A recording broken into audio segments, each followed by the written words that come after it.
One who prays is a person of power. One who prays is a person of happiness. One who prays is a person who meets God.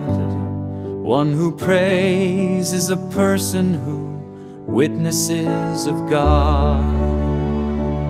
One who prays is a person walking with God. One who prays is a person like Christ.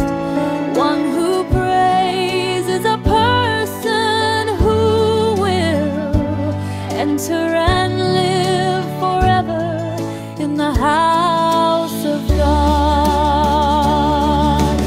One who does not pray is a person with no power. One who does not pray is a person of misery.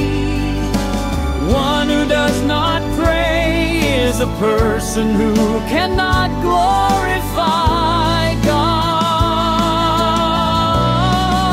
God. One who does not pray Is a person who denies God. One who does not pray is a person who worries God. One who does not pray is a person separated from God. One who does not pray is a person who will never transform. One who does not pray Will never be able to enter the house